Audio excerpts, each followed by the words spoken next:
खेसारी लाल यादव जी भी लड़े, लेकिन इस बार होली में तहलका मचाने और चुनाव लड़ने आ रही है पावर स्टार जी की भौजी। जी हाँ दोस्तों, आप लोग को बता दें, देखिए पोस्टर आ गया है, लड़ा जा भौजी चुनाव। देखिए लड़ा जा भौजी चुनाव पावर स्टार जी के मुखार बिंदु से बहुत ही अच्छा होली सॉन्ग आ रहा है। इसमें भी प्रियांशु सिंह जी अपना म्यूजिक देंगे और वो भी एकदम धमाल तरीके से। जी हाँ दोस्तों, ऐसे ही नहीं, ये चुनाव गाना बहुत मजेदार होने वाला है, बहुत फनी होने वाला है, बहुत कॉमेडियन होने वाला है। अब देखिए हाल ही दिन पावर स्टार जी का गाना इस बार थोड़ा सा कम आ रहा है, लेकिन जो भी आ रहे हैं वो एकदम ब्रांडेड आ रहा है, तहलका मचाने वाले आ रहे हैं। फिलहाल आप लोग को बता दें कि इस गाने में जो काम की है उनका नाम है रक्षा गुप्ता, और ये जो गाना है ये वेब म्यूजिक से आएगा। जी हाँ दोस्तों, 3 गाने इस बार होली में आएंगे। एक तो आ चुका है सतरंगी सलवार, जैसे कि आप लोग देखे थे, और हर जगह वो गाना बज भी रहा है। और दूसरा गाना वेब म्यूजिक से आ रहा है लड़ा जा भौजी चुनाव। क्या बात है, मतलब मस्त सॉन्ग है।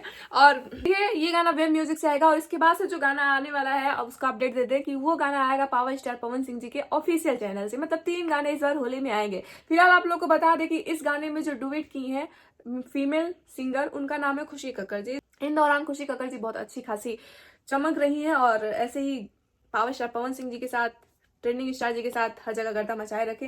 खैर आप लोग को बता दें कि लड़ा जा भौजी चुनाव, ये जो सिचुएशन है, ये जो माहौल क्रिएट हुआ है, बहुत पब्लिक के डिमांड को, पब्लिक आजकल क्या पसंद कर रही है उस चीज को ध्यान रखते हुए ये गाने को रेडी किया गया है। खैर आप लोग बताइएगा कि पावर स्टार पवन सिंह जी का ये गाना आप लोग को कैसा लगेगा, और इस गाने के लिए कौन कौन वेट कर रहा है। एक और चीज बता दें दोस्तों कि ये गाना officially power star Pawan Singh ji के आईडी से, किसी के आईडी से अभी नहीं अपलोड हुआ है, लेकिन ये गाना 110% श्योर है कि ये गाना जल्द ही आएगा। ये गाना शूट आउट हो गया है, और सबसे पहले आप लोग को पोस्टर दिखाना और अपडेट। होली है करीब, और ऐसे में आप सभी को होली की हार्दिक शुभकामनाएं। चलिए बात कर लेते हैं पावर स्टार पवन सिंह के लड़ा जा भौजी चुनाव का कौन कौन वेट कर रहा है गाने का, आप लोग कमेंट करके जरूर बताएं।